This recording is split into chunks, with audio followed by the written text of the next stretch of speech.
नमस्ते दोस्तों, आज मैं आप लोगों के लिए बहुत ही रोचक जानकारी देने वाला हूँ। अगर आपको ये जानकारी सुनने में अच्छा लगता है तो मेरे YouTube चैनल को सब्सक्राइब करें, लाइक करें और कमेंट करें। तो चलिए आगे की कहानी शुरू करते हैं।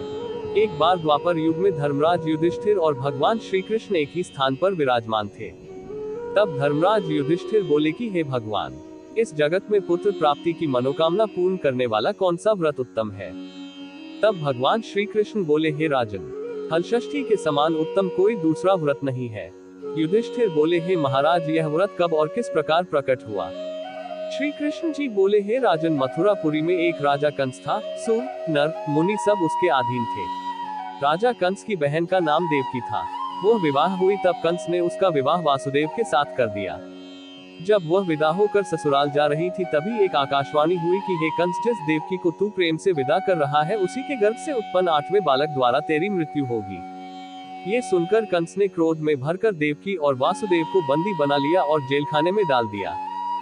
समय बीतने के साथ देवकी के पुत्र पैदा हुए। कंस एक करके सभी को मारता जाता। इस प्रकार जब देवकी के 6 पुत्र मारे गए तो एक दिन देवलोक से महामुनि नारद देवकी से मिलने जेलखाने पहुंचे और उसे दुखी देखकर कारण पूछा। देवकी ने रोते हुए सारा हाल बताया। तब नारद जी ने कहा कि हे बेटी, दुखी मत हो, तुम श्रद्धा और भक्ति पूर्वक हलषष्ठी माता का व्रत करो, जिससे तुम्हारे सारे दुख दूर हो जाएंगे। तब देवकी ने माता की महिमा पूछी। नारद जी बोले, हे देवकी, मैं तुम्हें एक पुरातन कथा सुनाता हूँ, ध्यान से सुनो। हलषष्ठी व्रत की पहली कहानी। बहुत समय पूर्व चंद्रवृत नामक एक प्रतापी राजा था, जिसका एक ही पुत्र था। राजा ने नगर के समीप एक तालाब खुदवाया था, परंतु उसमें जल नहीं रहता था। कितना भी जल भरा जाए तुरंत ही सूख जाता था। जलहीन तालाब को देखकर नगरवासी राजा को कोसते थे। राजा सदैव दुखी रहते और कहते थे कि मेरा धन और धर्म दोनों नष्ट हो गया। एक दिन स्वप्न में वरुण देव ने राजा से कहा कि हे राजा, यदि तुम अपने पुत्र की बलि दोगे तो तालाब जल से भर जाएगा। प्रातः काल राजा ने स्वप्न की बात दरबार में बताई और कहा कि मैं अपने इकलौते पुत्र का बलिदान नहीं कर सकता, चाहे तालाब में पानी रहे चाहे ना रहे। राजा की बात सुनकर राजकुमार बोला, मैं स्वयं अपनी बलि दे दूंगा, क्योंकि मेरे बलिदान से पिता का सुयश बढ़ेगा तथा जनता को सुख मिलेगा। ये कहकर राजकुमार स्वयं तालाब की तलहटी में जाकर बैठ गया और उसके प्रभाव से तालाब तत्काल जल से भर गया। उसमें कमल के पुष्प खिल गए तथा सभी जल जंतु बोलने लगे। राजा ने ये समाचार सुना और दुखी होकर वन को चला गया। वन में 5 स्त्रियां हलषष्ठी माता की पूजा कर रही थी।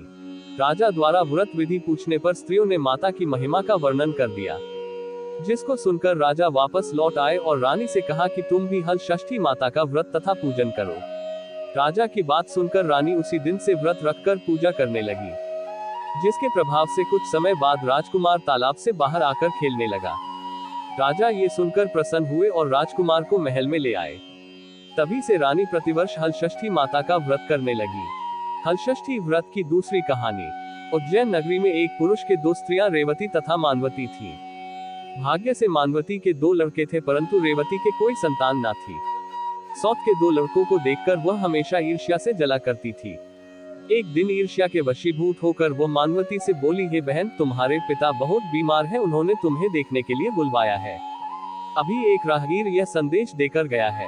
ये सुनकर मानवती अपने दोनों पुत्र रेवती को सौंपकर पति की आज्ञा लेकर अपने पिता के घर चली गई। इधर रेवती ने सौत के दोनों लड़कों को मारकर गांव के बाहर जंगल में फेंक दिया। उधर मानवती पिता को सकुशल देखकर चकित हुई और अनिष्ट की आशंका से वापस लौटने लगी। तब मानवती की माता बोली कि हे बेटी, आज हलषष्ठी माता का व्रत है, अतः आज मत जाओ। बात सुनकर मानवती ने व्रत रखकर शाम को हलषष्ठी माता का पूजन किया और प्रार्थना की कि हे माता, मेरे बच्चों को संकट से बचाए रखना तथा दीर्घायु करना। दूसरे दिन वह माता पिता को प्रणाम करके अपने घर को चली।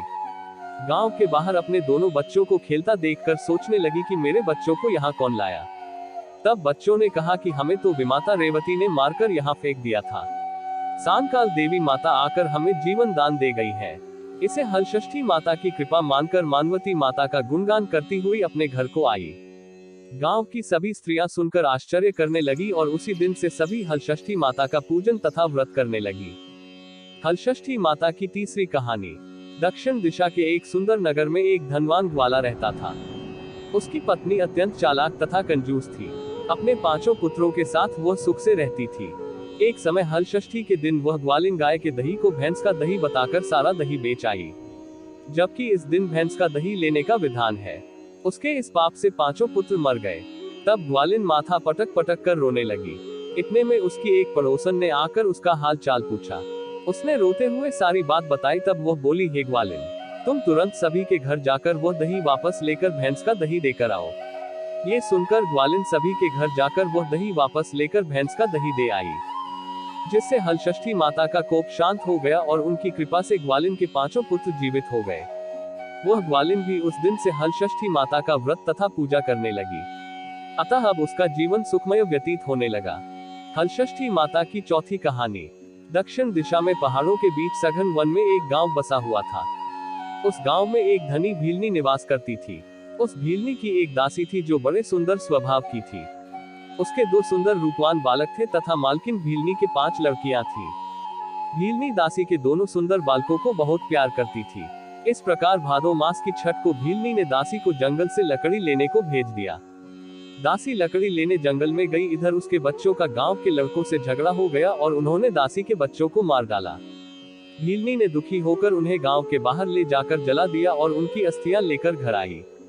उधर दासी वन से लकड़ियां लेकर वापस चली तो नदी के किनारे मुनि के आश्रम में 5 स्त्रियों को पूजा करते देखकर उसने उन स्त्रियों के साथ बड़े प्रेम से माता की पूजा की और अपने बच्चों के कल्याण के लिए माता से प्रार्थना की। उसने माता के इस व्रत को सदा करने का संकल्प लिया। जब वह लकड़ी लेकर वापस चली तो गांव के समीप पहुंचकर देखती है कि उसके दोनों बच्चे खेल रहे हैं। उसने दोनों बच्चों को प्रेम से गोदी में उठा लिया और अपने घर ले आई। मालकिन भीलनी ने ये देखकर चकित होकर पूछा। तब दासी ने माता के व्रत तथा पूजा का सब हाल कह सुनाया। माता के व्रत का प्रभाव देखकर मालकिन ने भी व्रत करने का संकल्प लिया और सुखी हो गई। हलषष्ठी माता की 5वीं कहानी। दक्षिण दिशा में एक अति सुंदर नगर था। उस नगर में एक धनवान बनिया रहता था। उसकी पत्नी बहुत उत्तम स्वभाव वाली थी, किंतु उसके पूर्व जन्म के पाप के कारण उसके 6 पुत्र हुए परंतु एक भी जीवित न रहा। इससे दुखी होकर वह वन में चली गई। वन में उसे एक तपस्वी मुनि मिले। वैश्य की पत्नी रोती हुई मुनि के चरणों में गिर पड़ी और मुनि के पूछने पर अपने दुख का कारण बताया। मुनिराज ने ध्यान लगाकर उसके बालक को वरुण, कुबेर, इंद्रलोक में खोजा परंतु बालक नहीं मिला। तब वह समाधि लगाकर ब्रह्मलोक गए। वहां वह बालक दिखाई दिया। मुनि ने कहा, हे बालक, तुम्हारे वियोग में तुम्हारी माता मृत्युलोक में तड़प रही है, इसलिए तुम मेरे साथ चलो। ये सुनकर बालक बोला, हे मुनिराज, मैं कई बार गया और वापस आया हूँ। अब गर्भ के दुख से मैं दुखी हूँ, अतः अब मैं नहीं जाऊंगा। मुनिराज ने उसे बहुत समझाया परंतु वह तैयार नहीं हुआ और मुनिराज से बोला, उनसे कहना कि वह मुझे पाने के लिए हलषष्ठी माता का व्रत करे और व्रत के प्रभाव से मेरे उत्पन्न होने पर मेरी पीठ पर पोता से प्रहार करे तो इस क्रिया से मैं दीर्घायु हो जाऊंगा। ये सुनते ही मुनि की समाधि खुल गई और उन्होंने सामने बैठी वैश्य पत्नी को पुत्र का संदेश कह सुनाया। वो संतुष्ट होकर घर वापस आई और समय आने पर हलषष्ठी व्रत किया। पुत्र रत्न उत्पन्न होने पर उसने पूजा के अंत में बालक की पीठ पर पोता मारा, जिसके प्रभाव से वह दीर्घायु हो गया। अब वह वनिक पत्नी के सदैव हलषष्ठी माता के व्रत करने का संकल्प लेकर सुखपूर्वक जीवन व्यतीत करने लगी। हलषष्ठी माता की 6वीं कहानी। प्राचीन काल में सुभद्र नामक एक राजा था। उसकी पत्नी का नाम सुवर्णा था। उसके हस्ती नामक एक प्रतापी पुत्र था, जिसने अपने नाम से हस्तिनापुरी बसाई थी। एक दिन राजा का लड़का अपनी धाय के साथ गंगा स्नान को गया। वहां उसे एक गहने निगल लिया। ये सुनकर सुवर्णा अत्यंत दुखी हुई और उसने क्रोध में धाती के पुत्र को भाड़ की धधकती अग्नि में डलवा दिया। धाती पुत्र शोक में निर्जन वन में जाकर एक शिव मंदिर में जाकर शिव, पार्वती तथा गणेश जी की उपासना करने लगी। वह प्रतिदिन तृण, धान तथा महुआ खाकर समय बिताती थी। व्रत के प्रभाव से भाद्रपद कृष्ण पक्ष के एक दिन उसका लड़का अग्नि से निकल आया। राजा रानी भाड़ से लड़के को जीवित निकलते देखकर आश्चर्य करते हुए पंडितों से उसके जीवित निकलने का कारण पूछने लगे। तभी इस रहस्य को बताने के लिए शिव जी की आज्ञा से दुर्वासा ऋषि वहां आए। राजा रानी ने उनका स्वागत किया और लड़के के जीवित निकलने का रहस्य पूछा। दुर्वासा ऋषि बोले, हे राजन, इस धराती ने वन में नियम पूर्वक श्रद्धा से भगवान शंकर, पार्वती, गणेश तथा स्वामी कार्तिकेय का पूजन किया है। इसके प्रभाव से ही इसका लड़का जीवित हो गया था। आप भी ये व्रत किया करें। राजा रानी दुर्वासा ऋषि को विदा करके धराती पुत्र के पास गए। उन्हें वहां कुश पर बैठे पलाश के नीचे शिव जी का पूजन करते देखा तो उसे अपनी मां धाती से मिला दिया। हाथी ने राजा को बताया कि आपसे भयभीत होकर जिस दिन से मैं वन में आई थी, तब से केवल वायु भ्रमण करते हुए शंकर भगवान, पार्वती, गणेश तथा कार्तिकेय के पूजन में लगी रहती थी। एक दिन रात्रि में शिवजी ने स्वप्न में कहा कि तुम्हारा लड़का जीवित है, क्योंकि तूने श्रद्धा सहित व्रत पूजन किया है। तुम्हारी रानी भी इस व्रत को करे तो उसका लड़का भी मिल जाएगा तथा उसके और लड़के भी होंगे। ये सुनकर राजा रानी ने श्रद्धा भक्ति सहित इस व्रत को किया, जिसके प्रभाव से राजा का लड़का गाय के मुंह से जीवित निकल आया। फिर व्रत के प्रभाव से राजा के और भी पुत्र हुए और उसके राज्य में सुख शांति हो गई। उसके राज्य में अनावृष्टि, दुर्भिक्षी, महामारी सदा के लिए समाप्त हो गई। इन कथाओं को सुनकर देवकी ने नारद जी से तथा युधिष्ठिर ने श्री कृष्ण से पूछा कि इस व्रत का विधान क्या है। तब नारद जी ने देवकी से तथा श्री कृष्ण जी ने युधिष्ठिर से कहा कि भादो मास की कृष्ण पक्ष की पंचमी के दिन यह व्रत का संकल्प कर दिन में एक बार भोजन करे तथा छठ के दिन घर की सफाई कर आंगन को गोबर से लीप कर शुद्ध करे। नदी, तालाब या कुएं के जल से स्नान कर एक बार का धुला हुआ कपड़ा धारण कर सौभाग्य के समस्त श्रृंगार से सुसज्जित होकर दोपहर के बाद सुंदर स्थान पर गौ के गोबर से लीप कर चौक बनाकर हलषष्ठी माता की मूर्ति बनावे या कागज पर भैंस के घी में सिंदूर मिलाकर मूर्ति बनाकर पीड़ा या कुश या पलाश के पत्ते के आसन में स्थापित करे और पूर्व मुख होकर के पूजा करे। पूजा के स्थान पर बच्चों के खिलौने तथा पोता रखे। कलश तथा गणेश जी की पूजा करके श्रद्धा के साथ हलषष्ठी माता की पूजा करे। कृत्रिम तालाब बना, उसमें जल देवता वरुण जी का पूजन कर व्रत की कहानियां पढ़े या सुने। पूजा के अंत में महुए के पत्ते में जल से उपजे धान का प्रयोग करे, भोजन करे। उस दिन खेत या हल चली धरती पर न चले। इस विधि से को नारी व्रत रखेगी, उसकी समस्त मनोकामनाएं पूर्ण होंगी और तथा जीवन सुखमय होगा। व्यास जी के अनुसार इस व्रत के प्रभाव से ही देवकी ने श्री कृष्ण को पाया तथा युधिष्ठिर और द्रौपदी ने व्रत की महिमा सुनकर बहु उत्तरा के साथ व्रत किया, जिसके प्रभाव से उत्तरा के गर्भ से मृत बालक को जीवित पाया, जिसका नाम परीक्षित पड़ा। इस विधान से जो भी नारी ये व्रत करेगी, उसकी देवकी तथा द्रौपदी के समान सभी मनोकामनाएं पूर्ण होंगी। दोस्तों, ये हलषष्ठी माता की 6 कहानियां हैं। आमतौर पर 6 कहानियां एक साथ नहीं मिलती हैं। हलछठ के व्रत में 6 कहानियां कहने का विधान है। मेरी यह एक कोशिश पसंद आए तो मेरे YouTube चैनल को भी लाइक करें, सब्सक्राइब करें, ज्यादा से ज्यादा शेयर करें और मेरे इस चैनल को सब्सक्राइब करें।